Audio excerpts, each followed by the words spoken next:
Hello, everyone, and welcome to episode 6 of our series called Software Package Deconstruction: How to Assess Risks to Your Software Supply Chain. Each episode, we deconstruct a software package and do a deep dive into its risk profile to better understand its unique attack vector. And we hope that in some small way, we can enable your security team to stay one step ahead of malicious actors. Next slide, please. We'll start with a little housekeeping. If you have any questions or comments, please submit them through the Q&A feature on Zoom webinar.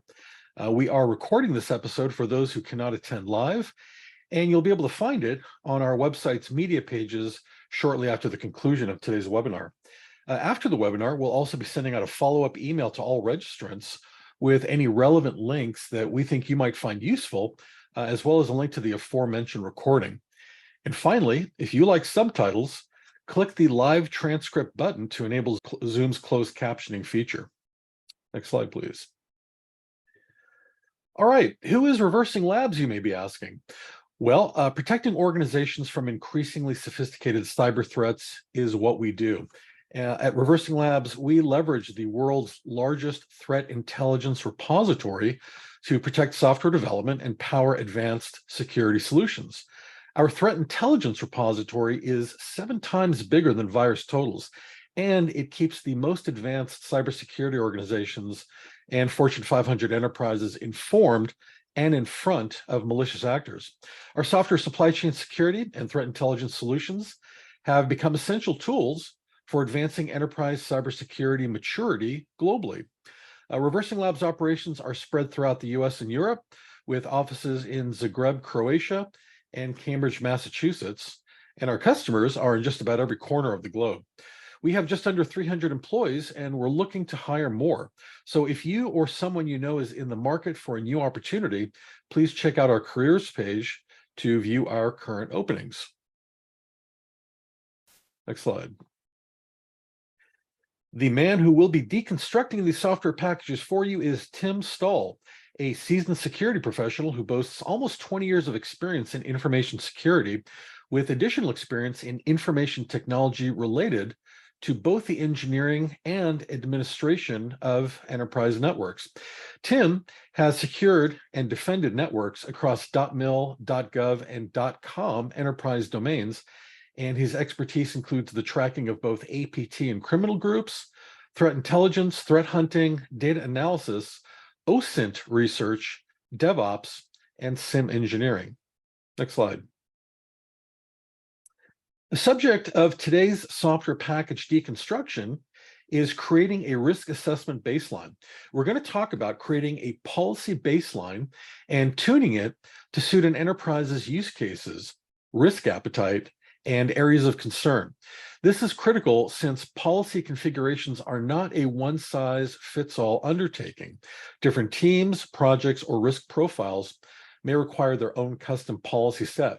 So today's deconstruction episode will hopefully clear out some of the fog surrounding software supply chain security, what it is, why it matters, and how can it be operationalized.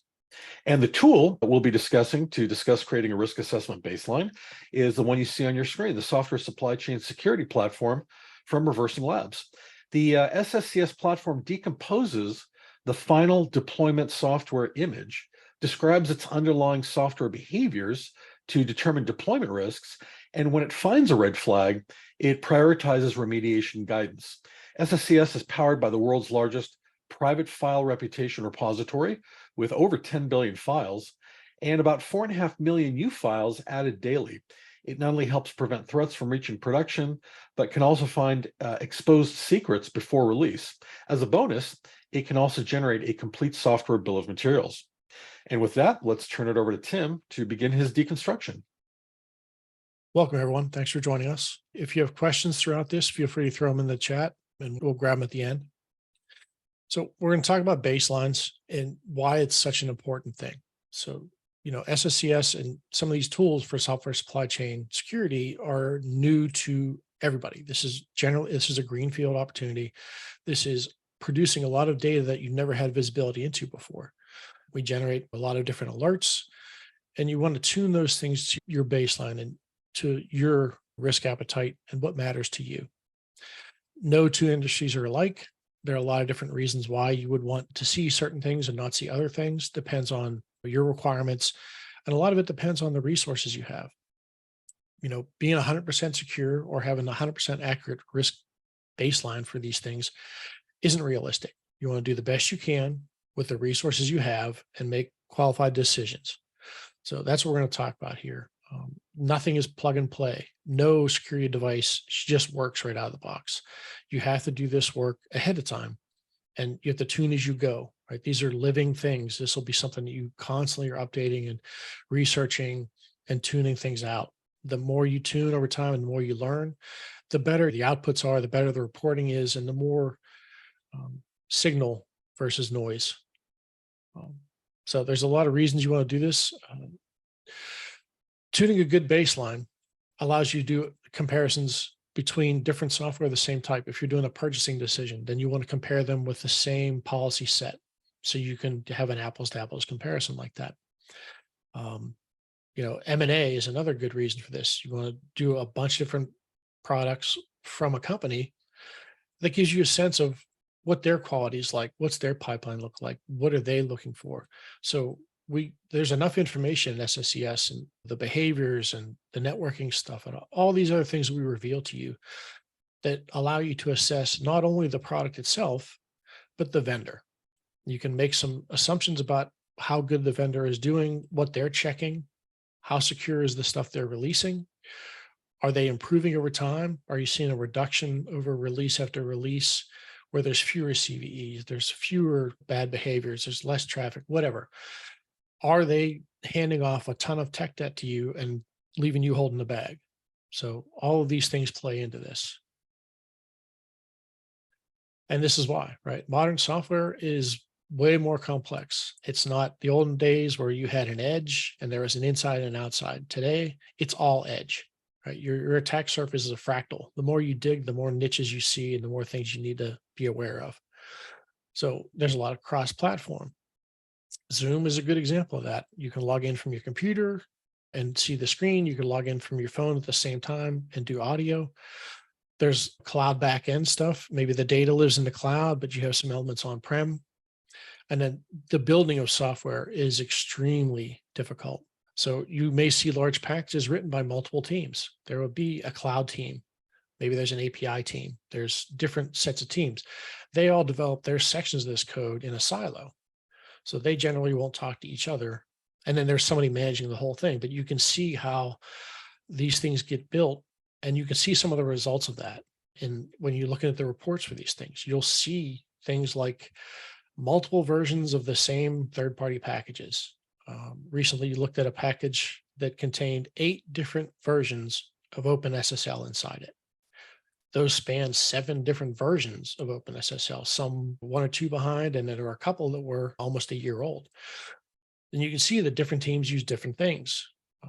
So you'll see this, and the more of that, the more complex it is, that's more attack surface for you to manage. So this is how you can evaluate the vendor as well. There's also the use case matters a lot. Producers and consumers care about different things. They have different goals, different priorities. We list some of them here. Producers really care about new features and building out new things and following up on requests that customers have, or keeping up with the Joneses, and other similar products do certain things and you have to follow along with that. Quality is another big feature, but it's usually bugs and customer related. If customers are asking for things, then those are going to get prioritized. Reliability is a big thing for them. Also protecting their own code. So there are a lot of policies in here that are for software producers. Debug information, code leakage, secret leakage. A lot of that stuff is applicable to them, but as a consumer, you wouldn't really care about it, right? I don't care as a consumer if your debug information is in there. That's your problem. That makes it a little bit easier to reverse engineer your code if somebody wants to do that, but it doesn't impact me as a consumer. So those are things I would want to turn off just to reduce that noise. Consumers, you really care about your network. Does the product do what it says? Does it give you all the things that you want? Does it have value? And then does it impact your risk? Does it bring along with it a lot of baggage that you have to be more concerned about? So those sometimes, in some cases, those are opposing viewpoints, right? You know, protecting your customers and their data is always something that you hear from producers, but with SSCS, you can actually see that. You can see it in the results, you can see it in the behaviors in the reporting, and you can tell whether or not that matters. You can see as you do release after release and you're doing diffs, you can see if new things are being added. So does the count of vulnerabilities in that package rise over time? With each new feature, does it bring more baggage? Or are they tuning those things out over time? So that gives you a sense of what you can expect long term from a vendor or from a particular product. In SSCS, we have around 200 different policies. And you can see on the right-hand side how the policy configuration works. It's just a pop-up screen. It gives you the definition of what the policy is. This here, it's related to cookies, whether or not you want to enable it, and whether or not you want this thing to pass or fail. So you can tune your baseline to alert you when something critical happens. It'll show up as a failure in the report. Sometimes you want to just see these things, but you don't want it to be a failure. So you want to monitor, but not deny. So, and this takes a little bit of work as you go. Every time you do an analysis, you'll see things that maybe don't matter to you, and you tune those out, or maybe you just have it as a pass just for awareness sake. And then there's also audit trail information here. So you can pick a reason why you make this change, or you can make a note at the bottom explaining why you're doing this. So it's recorded and you can see those in the policy settings. You can see who changed it, when they changed it, and the reasoning they gave. So it's a good audit trail to see what's going on and monitor this over time. We have 6 categories in the platform. The policies reflect those same 6 categories. You see them listed here. We'll touch on some of them here. Digital signatures is going to be the focus of next week's episode, where we continue this same discussion, but focus on those signatures. There's a little bit of depth to that. There's a little bit of research involved. So we'll talk about different pieces of that and why you should care about which elements. So that should be pretty interesting as well. So in the platform, there are some features that make this easier. You can, like I said, there are all those different policy settings. You can go in and tune them out individually. And a lot of cases, you do want to do that. You don't have time to do everything. You can't view all the things. You can't take everything into account. You only have limited times and resources to do this kind of stuff. And you may be evaluating multiple packages over time, 10 different pieces of software that you want to review. And you're doing diff reports every time there's an update, that kind of stuff. So this has to be repeatable. And this is part of what helps that. So you want to do some of the policy settings, but we also have this thing called maturity levels. This is an important feature because it's guided maturity. So you start out with level 1, and it has the most critical elements: malware, any tampering, source code leakage, that kind of stuff. Again, if you're a consumer, maybe the source code piece doesn't matter to you. So maybe you also turn those off. Level 2, then, once you have it, level 1, as a producer, your goal is to increase the maturity. So fix a bunch of things, then you can click level 2, and that'll open up more elements to that. As a consumer, you probably want to start at level 2, right? That gives you a certain baseline set of the most important things, and you can tune out the elements that don't matter to you. And then the idea is to just continue to move up levels. Each level is a new maturity. So if your software you're using meets level 2 requirements, then you can shift up to level 3. A nice element inside this too is everywhere we show you that each policy set passes L2, it'll tell you whether it passes level 3 and level 4. So before you make that change, you can see all that information. You can make an educated decision when it's time to move up a level. So this helps guide you in the maturity levels. And what you want to get to is level 3 at least, and you want to aspire to level 4. But that, again, some of this is out of your control and it's based on the producer.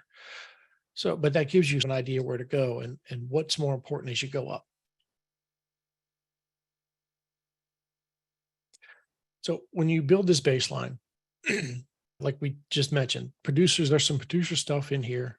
So by default, the policy set is for software producers. So if you're a consumer and you want to do third-party risk management, TPRM kind of stuff, you're evaluating products, you're doing anything like that, you're going to want to tune a lot of this stuff out. The debug information, as we said, is more important to producers than consumers. You probably don't care about that. And if that's not going to figure into your risk assessment and your evaluation of this software, then there's no need to even look at it, right? It just becomes noise. So this is how you want to slowly tune out that noise and zero in on the things that do matter to you. So this becomes a repeatable process. You can do rapid triage, you can see what changed, and then adjust your assessment accordingly. We have some that version control information is sort of like debug information, right? It's something that a producer wouldn't want everyone to be able to see. Maybe you don't care about it as a consumer, though. Some of their secrets as well. Some of those will impact you, right? If there's a credentials for a web service that people can then access, that should be a concern for you as a consumer. But there are some secrets that are built into this. We have policies for that, you know, wouldn't matter to you as much. They're not as critical to you, and they wouldn't figure into your risk assessment beyond your assessment of the vendor itself. And what are they letting slide through? If they're letting these things go through their process, that means they're not doing these checks as well. And now you can question the validity of their process, what their pipeline looks like, and the quality of what they're delivering to you. Time and resources are always going to be a factor. That's always going to be the limit, is how much you have to do, how many resources and people that you have to do it with, and you make the best of what you have. It's a balancing act. So there are some of these things that right off the bat, as a consumer, I would recommend turning off. Low CVEs and even mediums as well, right? They're not really going to figure into your assessment. You're not going to decide not to purchase something because of a certain low CVE. There's nothing that critical down there. To me, it's just noise. You're never going to get to it. You're never going to research those things. So let's just remove that from the alerts and from the reporting, right? That gives you more time to work on the things that do matter. Anything that's low priority for consumers. So mitigations where they have checks for this, or their code has ASLR, which is memory randomization. So attackers can't always focus on the same piece of memory to find the same thing every time on every computer. That was introduced in Windows XP, and we still see software that doesn't have that. So there's some of those that are important, but there are a lot of them that are lower level. And it tells you at the priority rate in the policy, this is a low thing. So if it's a low priority for someone producing the software, then it's of very little value as a consumer. It's not going to sway your risk assessment either way. So that's more noise you can reduce. And anything that's really high volume, and which varies from package to package. The nice thing about SSCS is you can have up to 1,000 different policy sets. So you can tune the policy for specific things and have a larger generic policy when you're just starting out with a new solution or a new piece of software you're evaluating. Start with the main, everything wide open, view everything to get your initial assessment, and then you can start tuning it out or move that to a policy set that's already configured. So that's how you want to mature your settings and how you review this stuff over time.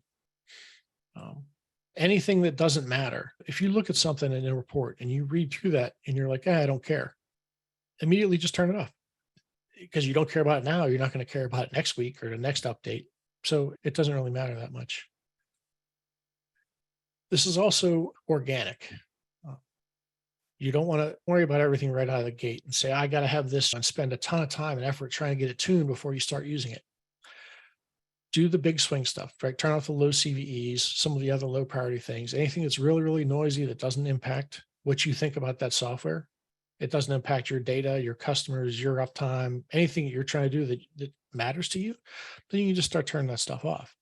And you do it release after release. Turn a few things off, run the next release, tune a few more things out. So you'll get there over time, but it's better to take this in small bites as you go, and you'll get there.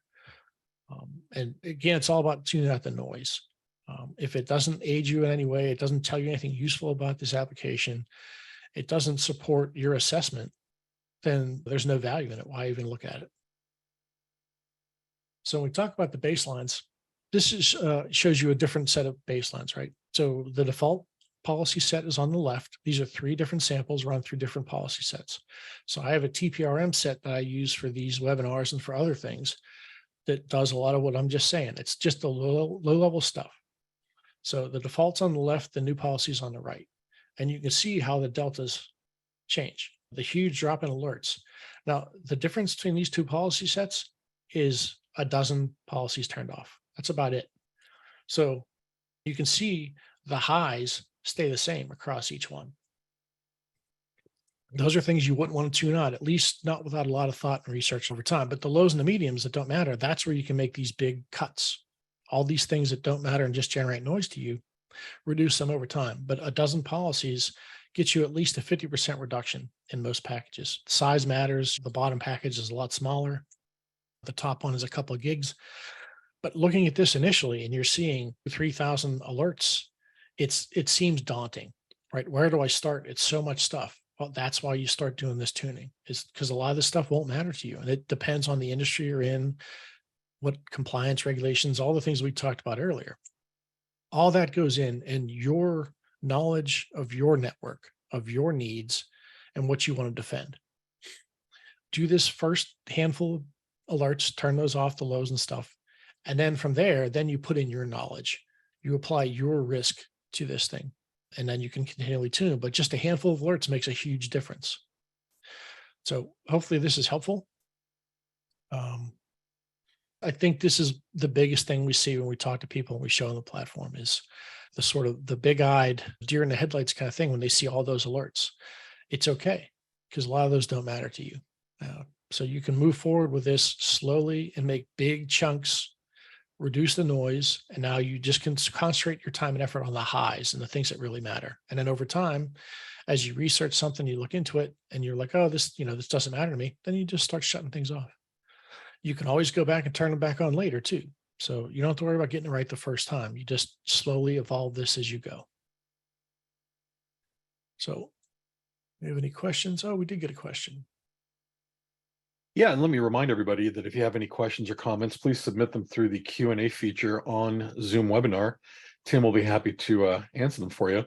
And I'll go ahead and read the question that's come in.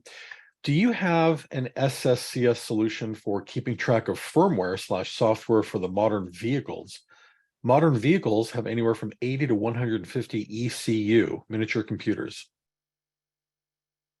Yeah, I mean, at the end, it's just software. So firmware is a little bit different than normal software.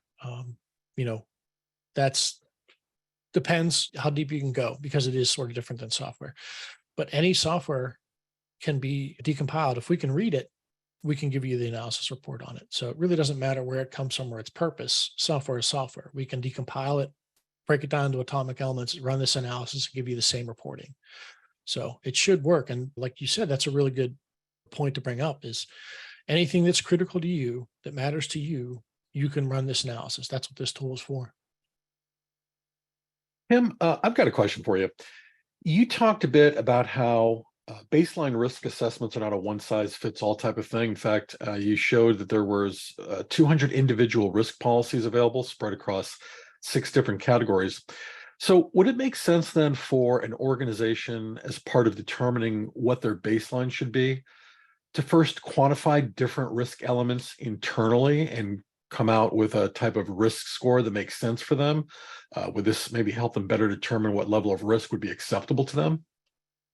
Absolutely. And that's part of this process. It is a requirement, right? Is you have to look at this through the lens of your operation, your enterprise, industry sector, all of the things that matter to you that you are required to do. If there's certain policies you have to have, if there's legal requirements for certain things, all that stuff goes into play into the policy set that you're looking at. So by all means, it does take some planning, look through this stuff, but I would do that alongside making these adjustments, right? Initially, again, turn off the low CVE stuff. You're never going to get to it. You're never going to have time to research those things. They generally don't matter. You have other things to worry about. But yes, your part of this is looking at it through your lens and saying, okay, these are the things that matter to me. So there may be some things that are off by default that you want to turn on because that's important to you. So do the planning, do the work. But like I said, this is going to be new data to you, right? This is stuff that's never been available. You've never had this depth of view into closed source software before. It does take a little bit of time and effort. That's why I say, sure, you do the planning. That is important. That's part of this, but don't let that get in the way of getting started. Throw the packages in and get started, and then do your research as you go, right?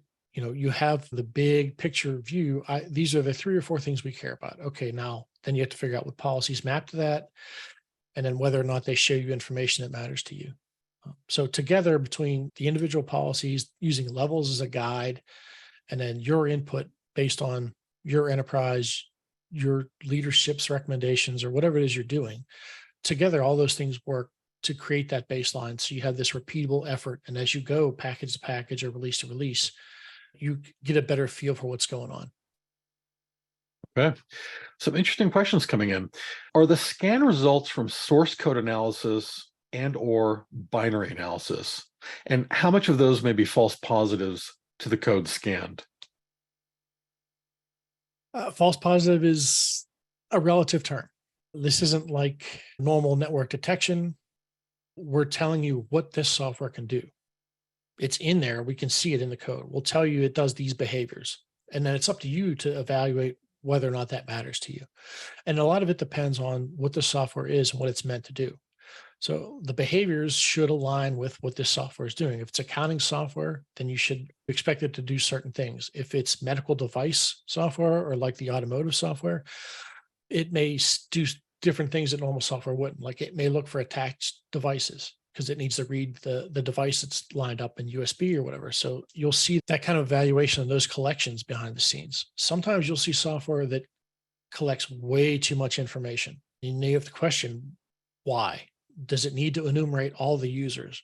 Does it need to enumerate network drives? There's all these things you can say, wait a minute, I don't like that. It doesn't look right to me, right? In a previous episode, we saw some crypto wallets that can do screen captures. That seems sketchy to me, right? Which applications on your network have access to the webcam and microphone? That's another trigger. There's a lot of these things you can look at to evaluate the software and tell. And it's not so much false positive is do you care and does it affect your assessment? Next question. Is SSCS essentially a tool designed to handle SBOM, or software bill of materials? No, we don't import SBOMs. We need the actual package itself to do the evaluation. It will generate an SBOM. And I think we've discussed in the past that not all SBOMs are created equal. It depends on what the tool's doing. A lot of the tools that exist for this kind of work are further down the pipeline. So they're shifted left, to use a term we hear a lot. So if you're further down the pipeline, you're looking at different pieces. SCA is a good example. It looks for known vulnerabilities. That's great. You want that in your pipelines to make sure those things don't make it to the final release. But it also just gives you a narrow view of things.